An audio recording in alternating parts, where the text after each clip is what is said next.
റോമാക്കാർക്ക് എഴുതിയ ലേഖനം 15-ാം അധ്യായം 1 മുതൽ 33 വരെയുള്ള വാക്യങ്ങൾ. ബലമുള്ളവരായ നാം ദുർബലരുടെ പോരായ്മകൾ സഹിക്കുകയാണ് വേണ്ടത്, നമ്മെ തന്നെ പ്രീതിപ്പെടുത്തുകയല്ല. നാം ഓരോരുത്തരും അയൽക്കാരൻ്റെ നന്മയെ ഉദ്ദേശിച്ച് അവൻ്റെ ഉത്കർഷത്തിനായി അവനെ പ്രീതിപ്പെടുത്തണം. എന്തെന്നാൽ ക്രിസ്തുവും തന്നെ പ്രീതിപ്പെടുത്തിയില്ല. ഇങ്ങനെ എഴുതപ്പെട്ടിരിക്കുന്നു: അങ്ങേ അധിക്ഷേപിച്ചവരുടെ അധിക്ഷേപങ്ങൾ എൻ്റെ മേൽ പതിച്ചു. മുമ്പ് എഴുതപ്പെട്ടവയെല്ലാം നമ്മുടെ പ്രബോധനത്തിന് വേണ്ടിയാണ്. സ്ഥൈര്യത്താലും വിശുദ്ധ ലിഖിതത്തിൽ നിന്നും ലഭിക്കുന്ന സമാശ്വാസത്താലും നമുക്ക് പ്രത്യാശയുള്ളതാകാൻ വേണ്ടി സ്ഥൈര്യവും സമാശ്വാസവും നൽകുന്ന ദൈവം പരസ്പര ഐക്യത്തിൽ യേശുക്രിസ്തുവിനോട് ചേർന്ന് ജീവിക്കാൻ നിങ്ങളെ അനുഗ്രഹിക്കട്ടെ. അങ്ങനെ നിങ്ങൾ ഒരുമിച്ച് ഏക സ്വരത്തിൽ നമ്മുടെ കർത്താവായ യേശുക്രിസ്തുവിൻ്റെ ദൈവവും പിതാവുമായവനെ മഹത്വപ്പെടുത്താനിടയാകട്ടെ. ആകയാൽ ദൈവമഹത്വത്തിനായി ക്രിസ്തു നിങ്ങളെ സ്വീകരിച്ചതുപോലെ നിങ്ങൾ അന്യോന്യം സ്വീകരിക്കുവിൻ. ദൈവത്തിൻ്റെ സത്യനിഷ്ഠ വെളിപ്പെടുത്താൻ വേണ്ടി ക്രിസ്തു പരിച്ഛേദിതർക്ക് ശുശ്രൂഷകനായി എന്ന് ഞാൻ നിങ്ങളോട് പറയുന്നു. അങ്ങനെ പിതാക്കന്മാരോട് ചെയ്ത വാഗ്ദാനം സ്ഥിരീകരിക്കപ്പെട്ടു. കൂടാതെ ദൈവകാരുണ്യത്തെക്കുറിച്ച് വിജാതിയർ അവിടുത്തെ പ്രകൃതിക്കുന്നതിനിടയാവുകയും ചെയ്തു. ഇങ്ങനെ എഴുതപ്പെട്ടിരിക്കുന്നു: ആകയാൽ വിജാതിയരുടെ ഇടയിൽ ഞാൻ അങ്ങയെ സ്തുതിക്കും, അങ്ങയുടെ നാമത്തിന് കീർത്തനം പാടും. മാത്രമല്ല, വിജാതിയരെ നിങ്ങൾ അവിടുത്തെ ജനത്തോട് ആനന്ദിക്കുമെന്ന് പറയപ്പെട്ടിരിക്കുന്നു. സമസ്ത വിജാതിയരെ കർത്താവിനെ സ്തുതിക്കുവിൻ, സമസ്ത ജനങ്ങളും അവിടുത്തെ സ്തുതിക്കട്ടെ എന്ന് മറ്റൊരിടത്തും പറഞ്ഞിരിക്കുന്നു. ജസ്സയിൽ നിന്ന് ഒരു മുള പൊട്ടി പുറപ്പെടും, വിജാതിയരെ ഭരിക്കാനുള്ളവൻ ഉദയം ചെയ്യും. വിജാതിയർ അവനിൽ പ്രത്യാശ വയ്ക്കുമെന്ന് ഏശയായും പറയുന്നു. പ്രത്യാശയുടെ ദൈവം നിങ്ങളുടെ വിശ്വാസത്താൽ സകല സന്തോഷവും സമാധാനവും കൊണ്ട് നിങ്ങളെ നിറയ്ക്കട്ടെ. അങ്ങനെ പരിശുദ്ധാത്മാവിന്റെ ശക്തിയാൽ നിങ്ങൾ പ്രത്യാശയിൽ സമൃദ്ധി പ്രാപിക്കുകയും ചെയ്യട്ടെ. സഹോദരരെ, നിങ്ങൾ നന്മയാൽ പൂരിതരും എല്ലാ അറിവും തികഞ്ഞവരും പരസ്പരം ഉപദേശിക്കാൻ കഴിവുള്ളവരുമാണെന്ന കാര്യത്തിൽ എനിക്കൊരു സംശയവുമില്ല. ദൈവം എനിക്ക് നൽകിയ കൃപയാൽ ധൈര്യത്തോടെ ചില കാര്യങ്ങൾ ഓർമ്മിക്കാൻ വേണ്ടിയാണ് നിങ്ങൾക്ക് ഞാൻ എഴുതിയത്. ദൈവത്തിൻ്റെ കൃപ എന്നെ വിജാതിയർക്ക് വേണ്ടി യേശുക്രിസ്തുവിൻ്റെ ശുശ്രൂഷകനാക്കിയിരിക്കുകയാണല്ലോ.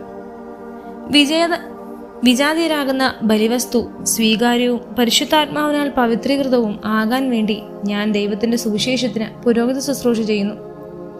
അതുകൊണ്ട് ദൈവത്തിന് വേണ്ടിയുള്ള ജോലിയെക്കുറിച്ച് എനിക്ക് യേശുക്രിസ്തുവിൽ അഭിമാനിക്കാൻ കഴിയും.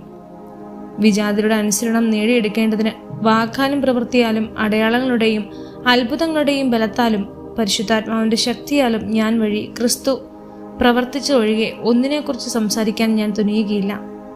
തനിമിത്തം ഞാൻ ജെറുസലേം തുടങ്ങി ഇല്ലിറിക്കോൺ വരെ ചുറ്റി സഞ്ചരിച്ച് ക്രിസ്തുവിൻ്റെ സുവിശേഷം പൂർത്തിയാക്കി.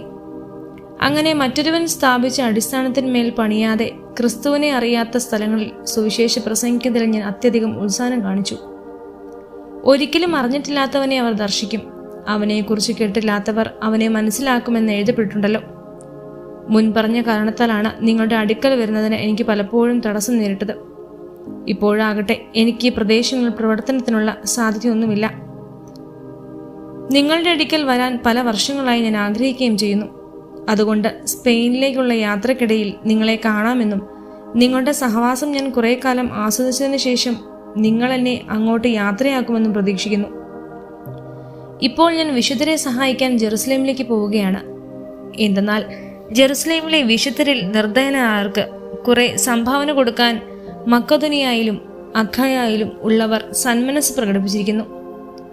അവർ അത് സന്തോഷത്തോടെയാണ് ചെയ്തിരിക്കുന്നത്. അവർക്ക് അതിന് കടപ്പാടുമുണ്ട്. എന്തെന്നാൽ അവരുടെ ആത്മീയ അനുഗ്രഹങ്ങൾ പങ്കുകാരായ വിജാതിയർ ഭൗതിക കാര്യങ്ങളിൽ അവരെ സഹായിക്കേണ്ടതാണ്. അതുകൊണ്ട് ഞാൻ ഈ ജോലി പൂർത്തിയാക്കുകയും ശേഖരിച്ചത് അവരെ ഏൽപ്പിക്കുകയും ചെയ്തിട്ടുണ്ട്. നിങ്ങളുടെ അടുത്ത് വന്ന് ആ വഴി സ്പെയിനിലേക്ക് പോകും.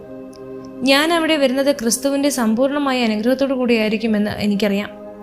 സഹോദരരെ, നമ്മുടെ കർത്താവായ യേശുക്രിസ്തുവിൻ്റെയും ആത്മാവിൻ്റെയും സ്നേഹത്തിൻ്റെയും പേരിൽ ഞാൻ നിങ്ങളോട് അപേക്ഷിക്കുന്നു. എനിക്ക് വേണ്ടി ദൈവത്തോടുള്ള പ്രാർത്ഥനകൾ എന്നോടൊപ്പം നിങ്ങളും ഉത്സുകരായിരിക്കണം.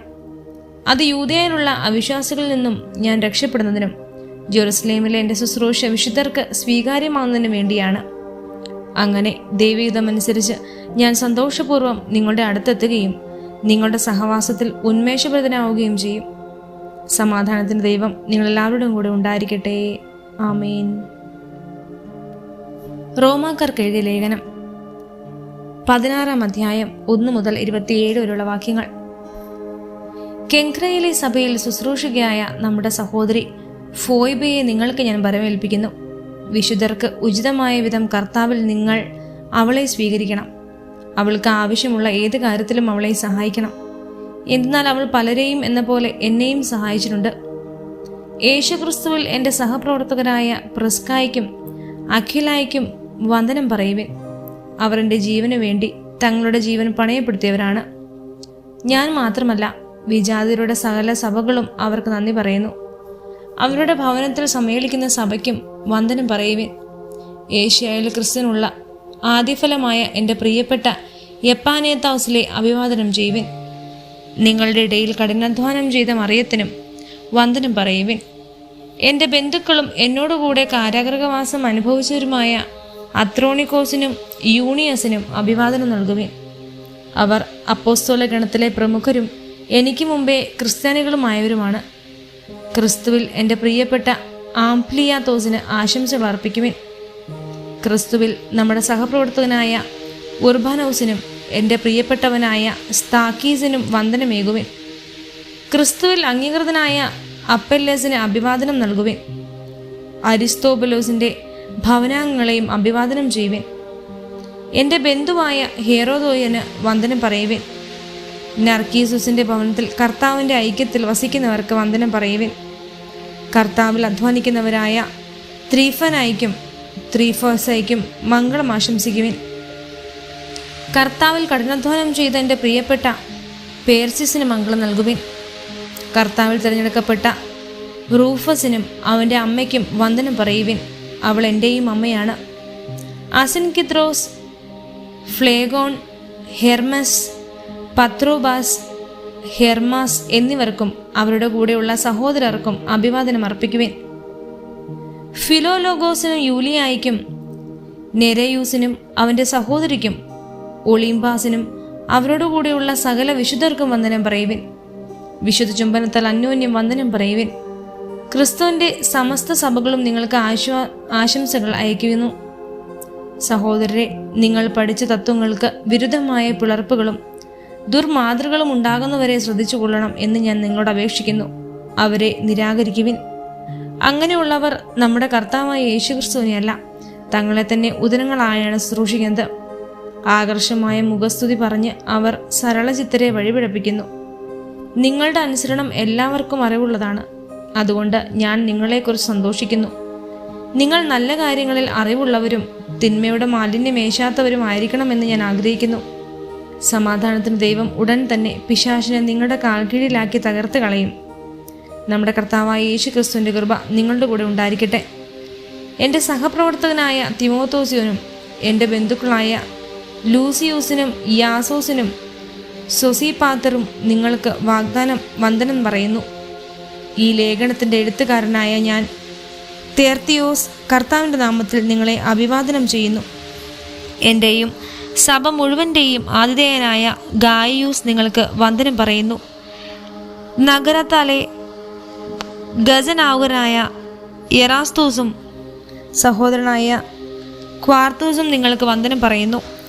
എൻ്റെ സുവിശേഷം അനുസരിച്ചും യേശുക്രിസ്തുവിനെ കുറിച്ചുള്ള പ്രഘോഷണം അനുസരിച്ചും രഹസ്യത്തിൻ്റെ വെളിപാടനുസരിച്ചും നിങ്ങളെ ബലപ്പെടുത്താൻ കഴിവുള്ളവരാണ് ദൈവം.